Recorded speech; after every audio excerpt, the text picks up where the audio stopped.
Pesadelos em foco. Pesadelos em foco. E aí, já se inscreveu no canal? Não esqueça de deixar o like, comentar ou o próximo da história pode ser você. Dito isso, vamos para o vídeo. O necrotério do hospital em São Paulo, onde eu trabalhava, era um túmulo à parte naquela hora. Passava das 4 horas da manhã de uma noite de abril de 2022, as paredes brancas e frias engolindo qualquer sinal de vida, deixando só o zumbido dos ventiladores e o leve tilintar do metal se ajustando. O ar trazia um cheiro leve de produtos químicos, misturado ao frio que eu já conhecia bem, mas que nunca abraçava de verdade. Eu era o único ali, cuidando da tarefa de sempre, guardar um corpo num dos gavetões. As luzes fluorescentes jogavam sombras duras, tornando cada canto mais fundo, cada borda mais afiada. Não era lugar para conforto, e eu não buscava isso. O corpo estava na maca, fechado no saco preto. Já fiz isso 100 vezes, talvez mais. O elevador zumbia baixo enquanto subia a maca para a altura certa. Eu guiava com cuidado um deslize, e o saco podia escorregar, coisa que eu evitava como regra. Foi quando, alinhando com o gavetão, a luz caiu. Não foi um aviso, um piscar, foi um corte seco, escuridão total, como se o mundo tivesse sido engolido por um buraco. Os ventiladores pararam, o silêncio batendo como um tambor mudo. Fiquei parado, as mãos na maca, os olhos buscando algo no breu, mas nem minha mão diante do rosto eu via. O frio cresceu, não só do necrotério, mas um peso que parecia segurar o ar. Então ouvi um ruído leve, como papel sendo amassado devagar. Apertei a maca mais forte, a mente correndo para explicar. Era o saco, claro, o tecido se mexendo, o ar escapando normal. Mas, naquele vazio, o som cortava como faca. Depois vieram as vozes, tão baixas que achei que era minha cabeça preenchendo o silêncio. Mas não murmúrios, palavras distantes, impossíveis de entender, mas perto bastante para arrepiar a pele. Tentei achar de onde vinha, os ouvidos navegando no escuro, mas elas dançavam ao meu redor, ecoando nas paredes como fantasmas. Pensei em alguém no corredor, a voz chegando por aí, mas o necrotério ficava fundo no subsolo, e a essa hora ninguém passava sem motivo. As vozes ficaram mais claras, ainda um emaranhado, como uma língua esquecida. O breu me abraçava, quase sólido, e eu queria mexer, pegar o celular, mas o medo me travou, o pulso ecoando nos ouvidos como um sino fora de tom. De repente, a luz voltou, umbindo alto, o clarão quase me cegando. Os ventiladores roncaram de novo, o sol enchendo o vazio como um alívio torto. Pisquei, os olhos lutando para se ajustar, e as vozes sumiram. Tudo estava igual, a maca no lugar, o saco quieto. Respirei fundo, terminei o trabalho, o gavetão abrindo com um clique suave, o corpo guardado com um baque firme. No escritório, olhando os registros, descobri que as vozes eram do sistema de emergência, um aviso automático na troca para o gerador, energia desligada, ativando reserva. Um som vazio, quase irônico. Era só isso, uma confusão boba. Mas o peso daquele instante, a sensação de olhos no escuro, não me largou. Ficou como uma sombra que volta nas noites quietas, quando as trevas parecem profundas demais. Faz 6 meses que trabalho como técnico de necrotério em Curitiba, Paraná. 6 meses de noites longas e quietas na parte mais fria e solitária do hospital. Sempre disse que o lugar não me dava medo. Quem já partiu não faz mal, eu pensava. Mas numa noite de janeiro de 2024, descobri que, às vezes, o que assusta não é quem ainda respira. Meu turno começou normal. Cheguei às 22 horas. Peguei um café e me instalei no escritório minúsculo no fim do corredor. Uma mesa, um computador, um rádio que mal funcionava. Naquela noite, era só rotina, sem exames marcados. Só um corpo no freezer, uma desconhecida. Ela chegou dias antes, achada numa rua do centro. Sem nome, sem motivo claro pro fim. Tinha marcas leves nos braços, estranhas, mas nada certo. Era um enigma, e enigmas assim não me abalavam até aquela noite. O necrotério estava silencioso como sempre, um silêncio que te abraça, quase vivo, com o zumbido das luzes e o ronco distante do ar-condicionado. Mas, naquela noite, ele pesava mais, como uma nuvem pronta para desabar. Perto da meia-noite, ouvi um barulho, um toque seco, como metal batendo. Pensei no compressor do freezer, que às vezes chia, mas esse som era diferente, firme, como um chamado. Ignorei, achei que era coisa da cabeça, mas veio de novo, ritmado, como alguém batendo de dentro. Meu corpo gelou, a caneta parou sobre o papel, os olhos correndo para as portas do freezer. Nada. Mas o som vinha do gavetão da desconhecida. O pulso acelerou enquanto eu me levantava, os passos ecoando no chão como tambores. Hesitei na gaveta, a mão tremendo no puxador. Não queria abrir, mas não dava para fingir. Puxei, e lá estava ela, imóvel, a pele branca e gelada como deveria ser. Soltei o ar preso no peito, mas então vi os olhos abertos, fixos no teto, brilhando como espelhos. Meu peito apertou. Eu tinha certeza que estavam fechados quando ela chegou. Eu chequei 2 vezes. Corpos não abrem os olhos sozinhos. Tentei me convencer que era erro, que alguém mexeu nela, mas fechei a gaveta rápido, as mãos dançando de nervoso. Voltei para o escritório, o ar mais frio, o zumbido das luzes gritando nos ouvidos. Tentava trabalhar quando ouvi passos, descalços, suaves, mas claros, vindo do corredor. Virei rápido, nada. Peguei o monitor das câmeras, os dedos atrapalhados, e vi os corredores vazios. Mas os passos continuavam, mais perto. Levantei devagar, os nervos em chamas, querendo correr, mas preso ali. Então, pelo canto do olho, vi a gaveta entreaberta de novo. O sangue sumiu do rosto. Puxei, a cabeça dela estava torta, as mãos cruzadas no peito, como quem descansa. O coração batia nos ouvidos, as luzes piscaram e senti um sopro gelado na nuca. Girei rápido, nada. Mas eu sabia que não estava sozinho. O som veio baixo, um rangido, depois um grito agudo enquanto a gaveta abria sozinha. Ela se sentou, a cabeça pendendo num ângulo errado, os olhos vazios me encarando, os lábios mexendo num sussurro rouco que eu não entendi. O ar fugiu de mim. Apertei o botão de emergência, rezando para a porta abrir. Quando abriu, corri para as escadas, o ar quente me devolvendo a vida. Nunca voltei. Contei pro chefe, mas ele disse que era estresse. Ninguém acreditou, mas eu sei o que vi. Dias depois, soube que ela foi identificada, mas o fim dela ficou sem resposta. Às vezes, penso se ela achou paz ou se ainda espera, no silêncio gelado de outro necrotério. Hospitais antigos, como o de Goiânia, Goiás, onde trabalhei, parecem carregar um sopro do além em seus corredores tortuosos. Era um labirinto de elevadores rangentes e portas trancadas, guardando histórias de décadas. Todo mundo que passava por ali sabia que certos cantos tinham um peso no ar, como se o prédio sussurrasse os ecos de quem já foi. Mas nada se comparava ao túnel do subsolo. Era um lugar prático, mal iluminado, com lâmpadas que piscavam como estrelas moribundas, ligando o setor de atendimento social ao necrotério. De um lado, gente buscando ajuda. Do outro, os que já tinham partido, um contraste que cortava como faca. E tinha a Dona Lúcia, a chefe do setor social. Ela não era má, mas algo nela inquietava. Alta, magra como um galho seco, a pele tão clara que parecia brilhar sob as luzes duras, o cabelo preto sempre preso num coque firme. Não sorria muito e, quando falava, a voz baixa e firme fazia você se sentir pequeno, sob um holofote invisível.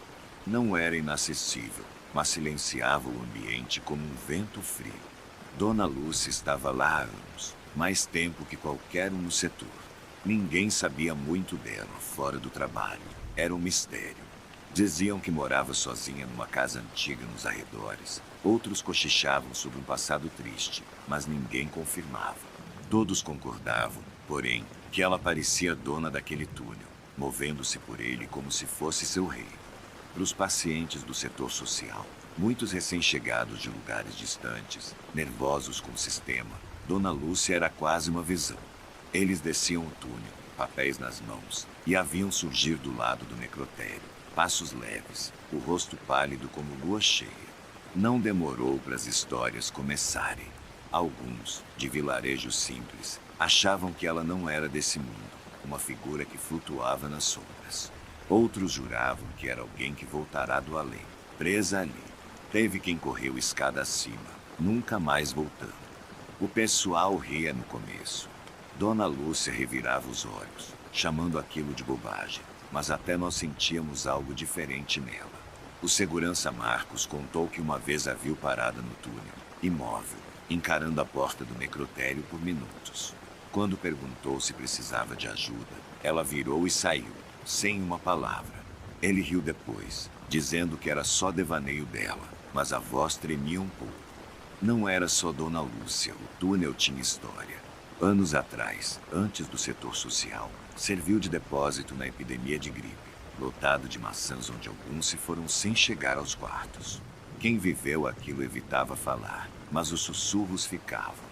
Diziam ouvir tosses leves ou passos arrastados no vazio. O ar parecia carregar um peso antigo, intocável. Dona Lúcia virou parte do mito, quis ela ou não. As histórias cresceram, falavam que o nome dela ecoava sozinha no túnel, ou que seu reflexo aparecia em vidro sem motivo. Uma enfermeira brincou que ela dormia no necrotério, e a ideia pegou. Mas teve um caso sem explicação. Numa tarde calma de 2018, o zelador Ricardo limpava o túnel quando notou a porta do necrotério entreaberta. Às vezes, o patologista esquecia, mas, ao se aproximar, ouviu um cantarolar leve, quase infantil, arrepiando a espinha. Abriu a porta, nada. Virou, e Dona Lúcia estava lá, quieta, olhando para ele, sem cantar. Ela assentiu e seguiu para o setor. Ricardo jura que não era ela cantando, mas a presença dela o desconcertou. Dona Lúcia se aposentou depois, e o hospital reformou o subsolo. O setor mudou de ala, o necrotério ganhou segurança nova, e o túnel sumiu sob paredes brancas. Quem trabalhou na época dela ainda fala dela, não por crer em fantasmas, mas por ela mostrar como o comum e o estranho dançam juntos, um passo sutil entre o que vive e o que já foi. Cresci numa cidadezinha pacata de Teresina, Piauí, onde a vida corria mansa e previsível como um rio calmo. Meu pai, Antônio, trabalhava no necrotério local, o emprego que ele quase não mencionava. Para ele, era só sustento, um jeito de cuidar da gente. O fim faz parte, dizia, sem rodeios, e a gente nunca acreditou em assombrações, até que algo mudou tudo. Eu tinha 8 anos quando começou, numa noite de fevereiro de 2019. No jantar, papai falou de um corpo que ele preparou naquele dia. Um homem que perdeu a vida numa briga na cadeia, ferido várias vezes. Não entrou em detalhes, mas dava para ver o desconforto nos olhos dele, algo raro. Não dei bola na hora, era só mais uma história, e meu amigo Pedro vinha dormir em casa. Passamos a noite jogando videogame, fingindo ser astronautas salvando o universo. Já deitados na sala, com os sacos de dormir abertos, ríamos de um desenho na TV quando vi um vulto pelo canto do olho.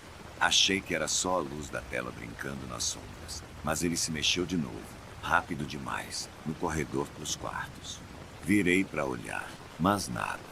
Pensei que era sono, até que Pedro me cutucou. Você viu? Sussurrou, a voz trêmula como corda frouxa. Antes que eu respondesse, vimos juntos. Um menino pálido, mais ou menos da nossa idade, com roupas antigas, o rosto magro, os olhos fundos como poços secos. Ficamos paralisados, o ar pesando nos pulmões, até ele virar e sumir na escuridão. Pulamos do chão, o coração na boca, e corremos para o corredor. Nada, portas fechadas, luzes apagadas. Checamos os quartos, falando baixo, mas não achamos nada. Voltamos para a sala e ficamos acordados, o medo nos grudando como cola. De manhã, contei pro papai. Ele riu, dizendo que era coisa da nossa cabeça, um jogo de luzes. Pedro confirmou, mas ele não se convenceu. Mamãe sorriu, compreensiva. Vocês se assustaram sozinhos, isso acontece. Mas não parou. Nas semanas seguintes, portas que eu sabia fechadas apareciam entreabertas, Sussurros cortavam a noite, mesmo com a casa quieta. Pedro não quis mais vir. Disse que o lugar dava arrepios. Uma noite, acordei com uma dor aguda nas costas. Corri para o quarto dos meus pais, chorando. Mamãe acendeu a luz e prendeu o grito. 3 arranhões vermelhos marcavam minha pele, frescos como tinta. Papai olhou de perto, sem resposta, tentando me acalmar, mas viu medo nos olhos dele. Os arranhões viraram rotina. Às vezes acordava com manchas que não estavam lá antes. Minha irmãzinha dizia ouvir alguém chamar o nome dela na escuridão, mas não via ninguém. Até papai, sempre cético, começou a notar. Ferramentas sumiam da oficina dele e apareciam em lugares estranhos. Luzes piscavam sem motivo, a casa gelada mesmo com o calor ligado. O estupim foi numa madrugada. Acordei com passos pesados do lado de fora do quarto. Chamei papai, mas ninguém respondeu. Os passos cresceram e meu cobertor voou da cama com um puxão que me fez gritar. Meus pais e minha irmã correram para me socorrer, me encontrando agarrado ao colchão, encarando a porta onde um vulto alto, de olhos faiscantes, sumiu quando eles entraram. Até papai admitiu que algo estava errado. Chamou um padre para benzer a casa, mas nada mudou. Minha irmã parou de dormir no quarto e eu ficava no sofá, com todas as luzes acesas. Papai resolveu que era hora de ir embora. Conseguiu um emprego no necrotério em outra cidade e, em um mês, mudamos. A nova casa era leve, segura, por um tempo. Mas às vezes vejo aquele menino pálido nos sonhos, os olhos me seguindo como lanternas na noite. Ainda ouço sussurros na quietude e me pergunto se o que rondava aquela casa veio comigo, ou se só ronda-me. Papai não toca no assunto, mas acho que ele sabe. Talvez aquele homem que ele cuidou tenha deixado algo para trás, um eco que não explica. É curioso como as pessoas sempre perguntam sobre fantasmas quando descubro que sou técnico de uma casa funerária em Manaus, Amazonas. Por 2 anos, fiz o turno da noite sem ouvir um rangido fora de lugar, e isso nunca me assustou. Para as pessoas de fora, os corredores quietos e as mesas geladas carregam um ar de mistério. Mas para mim era só rotina, um silêncio que virava amigo enquanto eu trabalhava. O que aconteceu naquela noite, porém, ficou na memória, não por ser grandioso ou assustador, mas por ser pequeno, sutil como um sussurro na brisa. Era uma noite fresca de agosto de 2023, o ar já trazendo um leve frio. Estava sozinho, como sempre, terminando o dia. A última família tinha ido embora horas antes, e eu passei o tempo limpando a sala de preparo, arquivando papéis e arrumando a capela para o dia seguinte. Às 22 horas, comecei a fechar tudo. A capela, o coração do lugar, era simples. Uns bancos, um púlpito para discursos e uma plataforma para o caixão. Nos velórios, eu deixava tudo impecável, flores no ponto, luzes suaves, cadeiras alinhadas como um gesto de respeito. Depois que todos saíam, apagava as velas, desligava as luzes e trancava o caixão, um hábito que era quase um ritual. Naquela noite, fui até os interruptores perto da entrada e apaguei tudo, o escuro caindo como uma cortina, só os letreiros de saída brilhando fracos. Caminhei para o caixão, chequei a tranca discreta na frente, não era preciso, mas eu fazia. Satisfeito, virei para sair. Foi quando as luzes acenderam de novo. Parei no meio do passo, o coração dando um salto no peito. Não foi um piscar, nem um zumbido hesitante, foi um clarão firme, como se alguém tivesse ligado tudo de novo. Olhei para as paredes banhadas de luz, e meu primeiro pensamento foi irritação. Ótimo, resmunguei. Problema na fiação. Imaginei um curto-circuito, coisa comum num prédio velho com orçamento apertado. Mas algo me cutucava. Eu estava longe dos interruptores, lá no fundo da sala. Olhei ao redor, os bancos vazios, o caixão quieto na plataforma, tudo no lugar. Respirei fundo e voltei para os interruptores, desligando de novo, esperando para ver se insistiam. Nada. O escuro voltou, o zumbido morreu no ar. Senti um alívio, como se tivesse vencido um desafio bobo, e fui embora. Mas, perto do caixão, parei. Não era medo, era um pressentimento, como esquecer algo sem saber o que. Olhei para trás, o caixão brilhava leve na penumbra, intacto. Voltei, toquei a tampa, o clique da tranca firme sob meus dedos. Nada, murmurei, tentando me convencer. Saí sem olhar para trás, terminei o turno sem mais surpresas. No dia seguinte, contei para uma colega, esperando uma explicação. Às vezes acontece, ela disse, dando de ombros. A fiação aqui é esquisita. Devia confortar, mas não confortou. Em 2 anos, nunca vi isso. Eu conheci aquele lugar melhor que ninguém. Porque justo naquela noite, voltei à capela, testei as luzes, chequei o disjuntor, tudo normal. Mas, toda vez que entrava ali, sentia o peso, o silêncio me observando. Nunca mais aconteceu. As luzes obedeceram, os caixões ficaram quietos, mas aquele brilho ficou. Um eco que não explica, um instante que me faz perguntar se, no vazio, algo me viu. Trabalhar numa casa funerária em Porto Alegre, Rio Grande do Sul, não é para qualquer um. Você aprende rápido que não se trata só de famílias em luto, cerimônias solenes ou salas frias de preparo. É encarar o que a maioria evita, com uma calma que não treme. Mas, por mais tempo que você tenha no ramo, certos instantes cravam na memória como ferro em brasa. Esse é o meu. Era um feriado longo de novembro de 2020, daqueles que deixam as pessoas inquietas. Enquanto muitos curtiam churrascos ou fogos, eu passava o dia na quietude da casa funerária. Normalmente, teríamos mais gente no turno, mas, em feriados, era só eu e os motoristas que traziam os corpos e iam embora rápido. Não me incomodava a solitude, até gostava dos momentos de paz entre as tarefas. Naquela tarde, a equipe de transporte deixou o corpo do seu Roberto, uma entrega ligeira, sem demora, típica de quem corre contra o relógio. Fiquei no escritório, revisando papéis, me preparando para o próximo passo. Então lembrei que precisava confirmar algo nos documentos com eles. Achei que ainda estavam por ali, talvez no pátio ou terminando algo no carro. Saí do escritório e fui para a sala de preparo, esperando alcançá-los. Ao abrir a porta, o mundo parou. Lá, na maca onde deixaram seu Roberto, tinha um homem sentado. Não deitado, não quieto, sentado, a cabeça ligeiramente inclinada, os olhos vazios me encarando como faróis na névoa. Meu corpo travou, o cérebro esvaziou num piscar de olhos, incapaz de juntar o que via com o que fazia sentido. Ele tinha partido, claro que sim, mas ali estava, erguido, me fitando. O coração subiu à garganta e um suspiro escapou, alto demais no silêncio cortante. O medo que me tomou não era como barulho na noite ou susto de surpresa, era algo bruto, uma onda que me engoliu antes que eu pudesse nadar. Dei um passo atrás, batendo no batente, e, no instante de fraqueza, senti um calor fugir de mim. Foram uns segundos, mas pareciam eras, o tempo se arrastando como um rio lento.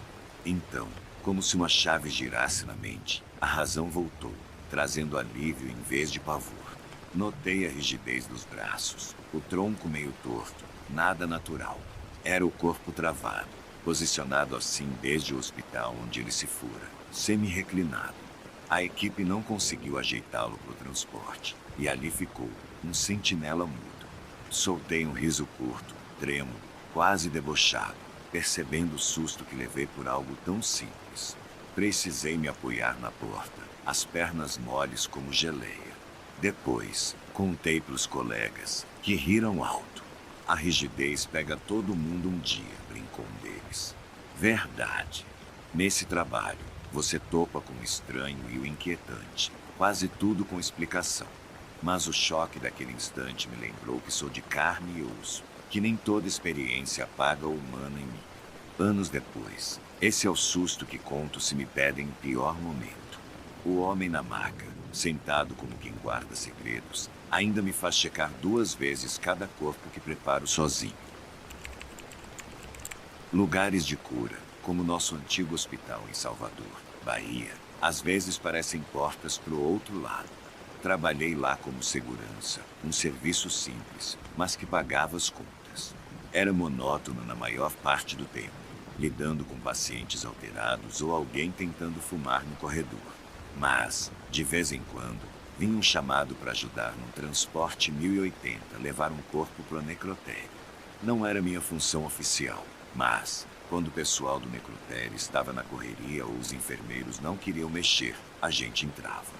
Numa noite de outubro de 2021, o hospital estava quieto demais, sem alarme, sem gritaria, só o zumbido das luzes e o barulho de um carrinho ao longe. Meu rádio chiou. Precisa de um 1080 no terceiro andar. Peguei meu colega Pedro para ajudar. O corpo já estava no saco, esperando num quarto isolado.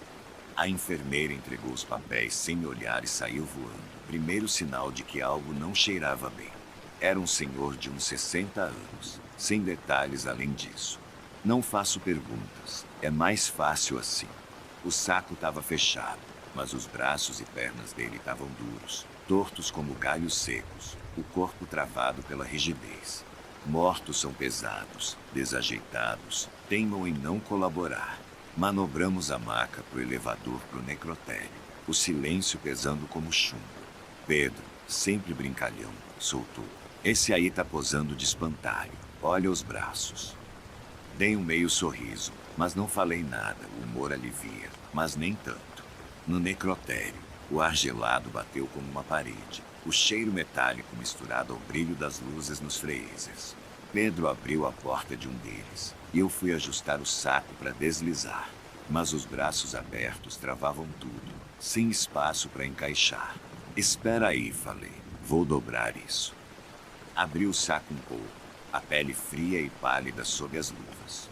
Empurrei um braço pro peito, forçando contra a resistência, até que cedeu. Segurei um instante e soltei. Foi aí que veio o susto. O braço voltou num estalo rápido, o punho acertando em cheio minhas partes baixas. A dor explodiu, subindo em ondas que me dobraram ao meio, gemendo enquanto segurava o estrago. Pedro ficou parado, boquiaberto, depois caiu na gargalhada, quase rolando no chão. Cara, ele te deu um soco aí embaixo, mal conseguia falar entre os risos.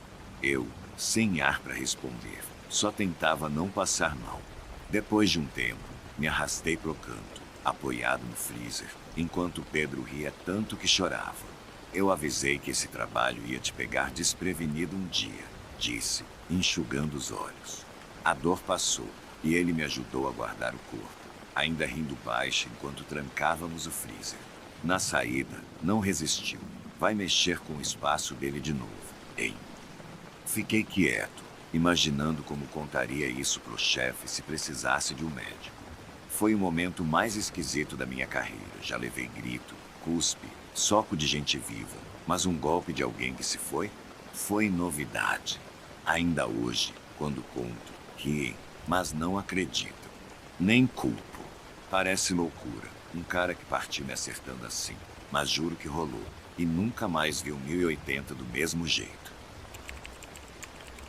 Faz uns anos que trabalho numa casa funerária em Florianópolis, Santa Catarina, e, como todo emprego, tem suas rotinas. Chamados de madrugada são comuns. Quando alguém se vai, muitas vezes sou eu quem vai buscar, seja numa casa silenciosa, onde famílias tentam segurar as lágrimas, ou no necrotério, com seu ar gelado que já não me incomoda.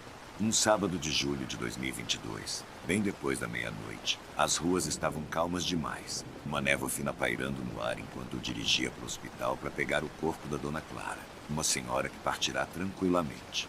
Cheguei na casa funerária às 3 horas da manhã, o lugar vazio como um casulo abandonado. De dia, ela tem vida, música suave, flores frescas perfumando o ar. À noite, é só um esqueleto silencioso, às vezes quieto demais. Depois de levar Dona Clara pro freezer, fui arrumando tudo com calma, o zumbido das máquinas como mantra. Já pensava no conforto da minha cama, talvez num chá antes de dormir, quando aconteceu. A porta da sala de preparo, atrás de mim, se escancarou com força, o barulho da maçaneta contra a parede cortando o silêncio como um trovão. Antes que eu pudesse reagir, ela bateu de volta, o eco dançando pelos corredores como um aviso. Não era uma porta qualquer, era daquelas pesadas, que você empurra com vontade. Não tinha corrente de ar, o sistema de ventilação deixava o ar quase parado. Pensei logo num descuido meu, ou talvez um defeito, mas meu corpo não comprou a ideia. A nuca arrepiou, o estômago deu um nó, o peito apertou como se o ar tivesse virado pedra. Virei devagar, esperando encontrar alguém, mesmo sabendo que era impossível. A sala estava vazia, tudo no lugar, o cheiro de limpeza pairando como sempre. A porta, agora fechada, parecia me desafiar. Caminhei até ela, cada passo um peso. Toquei a superfície fria, chequei a tranca, as dobradiças, o batente, tudo intacto, sem pista de movimento. O ar parecia me observar, denso como um olhar invisível. Fiquei ali, parado, o tempo esticando como um elástico, esperando algo que não vinha. Nada de passos, sussurros, rangidos, só o silêncio, pesado como um véu.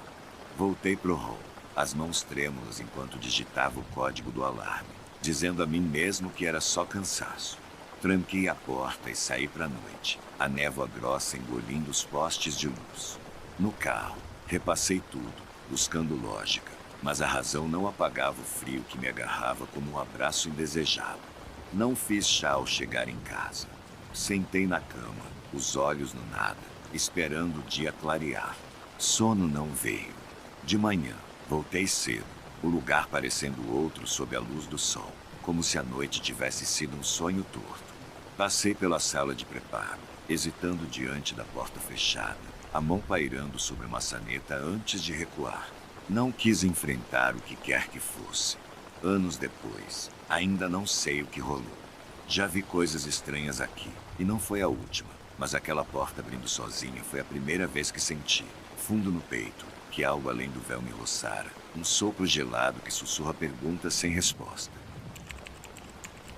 Na minha profissão, aprendi a lidar com o inesperado, a manter a calma quando o plano desanda. Mas, numa noite de março de 2024, vivi algo que me abalou até os ossos. Um instante que ainda ecoa toda vez que empurro uma maca pelos corredores frios do hospital em Recife, Pernambuco. Era uma terça chuvosa, daquelas que gelam até a alma, não importa quantas camadas você vista. Me chamaram para levar um corpo para o necrotério, uma tarefa comum. Um homem de meia idade que se fora, ao que parecia, por um problema no coração. O médico declarara sem vida havia uns 20 minutos, e a família, arrasada, já tinha sido levada para outro canto. Papéis assinados, tudo certo. Era só eu fazer o que sempre faço, transportar o corpo em silêncio até o porão. O hospital estava mais quieto que o normal, a chuva abafando sons de vozes e carrinhos. Empurrei a maca pro elevador, o corpo bem fechado num saco preto, o zumbido do motor acompanhando o ritmo do meu peito. Mas, quando as portas se abriram no corredor mal iluminado do subsolo, ouvi algo que me fez parar na hora. Um gemido baixo, rouco, inconfundivelmente humano. Achei que era coisa da minha cabeça, talvez o elevador rangendo ou a maca se mexendo no chão. Balancei a cabeça, tentando ignorar, mas o som veio de novo, mais alto, mais longo, um arrepio subindo pela espinha como uma corrente fria. Fiquei ali, paralisado, encarando o saco preto, o cérebro girando em 1000 direções. O médico tinha confirmado tudo. Eu vi o monitor plano com meus próprios olhos, mas aquele som era tão vivo que meu corpo gritava para eu checar. Com mãos trêmulas, alcancei o zíper, o coração batendo tão forte que parecia querer fugir do peito. Cada pedaço de mim queria dar meia volta, chamar alguém, qualquer um, para resolver isso. Mas e se fosse um erro? E se ele ainda tivesse um sopro de vida? Desci o zíper devagar, os dedos escorregando no metal, o gemido parando, o silêncio caindo como uma cortina pesada. Quando abri, me arrependi na hora. Os olhos dele, arregalados e vidrados, me encararam, sem piscar, vazios. O rosto pálido, frio como mármore, sem sinal de respiração, sem calor nenhum.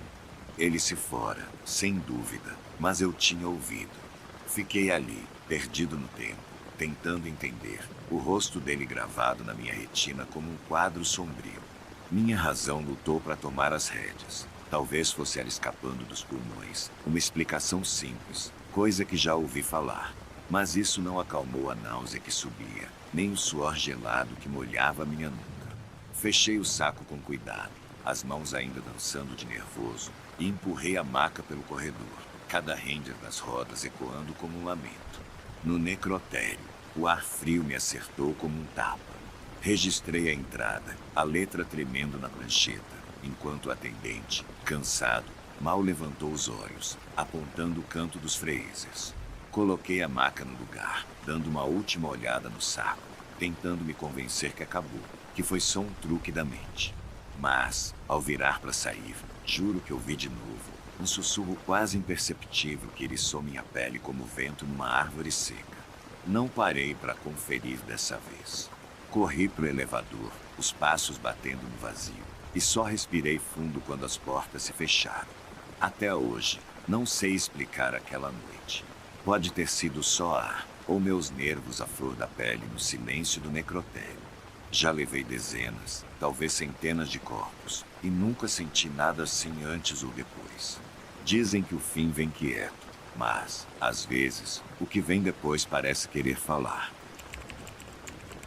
Por mais de 15 anos, eu, João, tenho trabalhado como auxiliar de necrotério, uma função que muitos fogem, um ofício que dança na corda bamba entre o sopro da vida e o silêncio final. Quase sempre, o fim traz quietude, uma paz que não fala, um adeus definitivo. Mas, em raros e inquietantes momentos, ele se recusa a calar.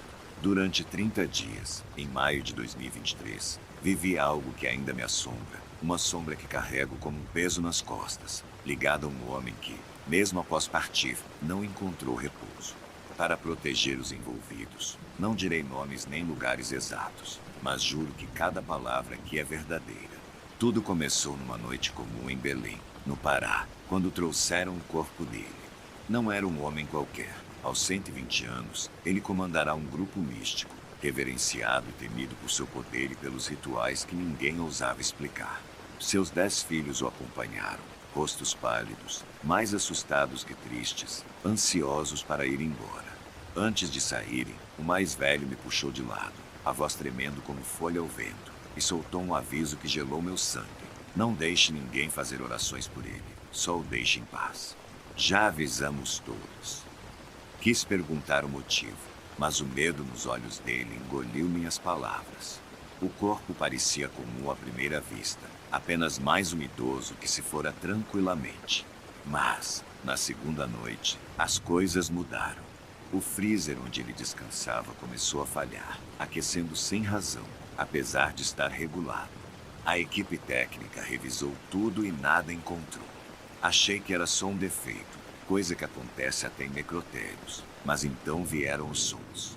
Primeiro, um zumbido leve, quase um sussurro na quietude. Pensei que era minha cabeça, cansada das longas horas, mas o som cresceu, virou um gemido rouco que reverberava pelas paredes. Na terceira noite, já era um batuque forte, como se algo quisesse escapar dali. Um colega, com quase 20 anos de casa, largou o emprego na quarta noite. Nunca vou esquecer o rosto dele, branco como cera, as mãos trêmulas, murmurando, ele me viu. Tentamos explicar cansaço, alucinação coletiva, mas, no fundo, sabíamos que algo estava errado. As máquinas pifavam sem parar, as luzes piscavam, sombras dançavam pelos cantos. O pior era o cheiro, um fedor metálico que cortava o ar, diferente de tudo que já senti. Na segunda semana, o sono nos abandonou, substituído por pesadelos vívidos onde ele nos encarava, falando numa língua estranha.